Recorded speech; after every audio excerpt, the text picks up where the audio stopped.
Саламатсыздарбы? Кече 21 январда Кыргызстан жана Бириккен Араб Эмираттарынын ортосунда футбол оюну болуп өттү. Кыргызстан курамасы 2-3 эсебинде Араб Эмираттарына жеңилип калды. Жыйынтыгында Азия кубогунан четтетилди. Биздин курама командабыз жакшы даярдыгын көрсөтө алды. Алар бар күчүн жумшап, Кыргызстандын атын чыгарганга салымын кошушту. Биздин оюнчулар аябай чоң тажрыйба алып, эми көп нерсени анализдеп, каталардын үстүнөн иштөөгө даярданып жатышса керек.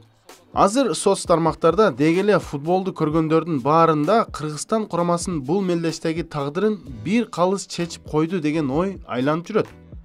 Кээ бир адамдар Фу Минг шейм, Фу Минг уят деген хэштегти жайылтууда. Менимче бир кишини ортого коюп, аны менен кошо баардык кытайларды жемелеген туура эмес.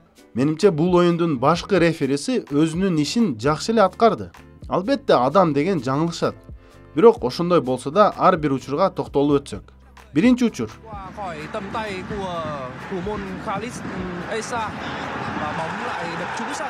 Төртүнчү номердеги коргоочу Мустафа Юсуповдун Эмираттар курамасындагы Исмаил Матардын колунан кармап чабуулду токтоткону. Менимче бул чабуул гол боло турган чабуул эле. Байкасаңыздар, Юсупов Матардын колун кармап бир аз болсо да ылдамдыгын азайткандай. Мындай учурда ар бир секунда өтө маанилүү. Эгер чын эле адилеттүүлүк жөнүндө сөз кылсак, анда ушул учурда бизге каршы пенальти коюлуш керек эле. Балким калыс көргөн жок, балким бизге мүмкүнчүлүк берилди.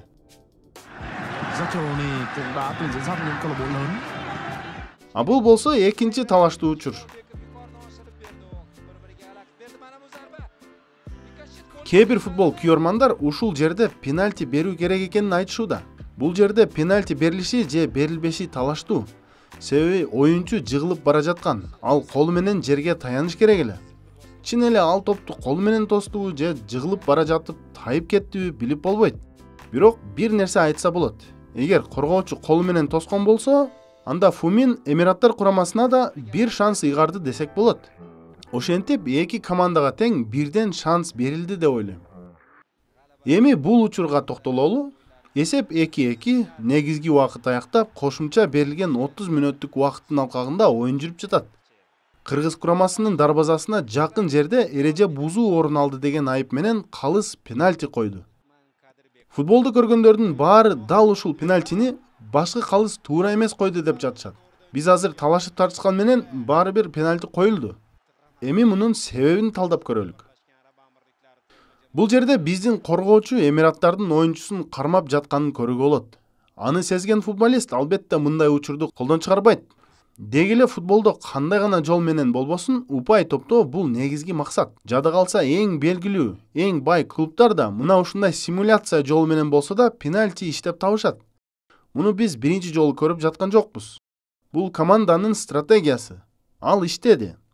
Чабуулчу мындай түрткүгө жыгылган жок. Ал болгону бул мүмкүнчүлүктү кооздоп, калыстарга тартуулай алды. Ошол учурда биздин коргоочуда VAR системасы жоктугун, эгер симуляция чын эле болсо, аны далилдегенге шарт түзүлбөгөнүн билип туруп, ушундай рискке барды. Аягында арабтардын кайра-кайра жыгылып жерге жатып алганы да бул стратегия жана кече эле пайда боло калган нерсе эмес. Муну баардык командалар убакытты созуу үчүн колдонушат. Фанат болуунун да маданияты болуш керек. Эгер өз командаңды колдогуң келсе, өзүбүздөн да каталарды издеп көрүш керек. Адамдарды согуш керек, кытайларды кууш керек деген бул туура эмес. Бул түшүнбөстүк.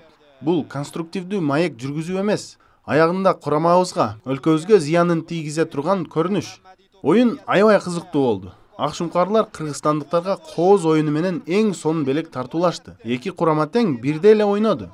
Биздин курама үчүн бул аябай чоң тажрыйба. Акшумкарлардын келечеги кең. Аларга ийгилик каалап, жаңы оюндарды чыдамсыздык менен күтөбүз.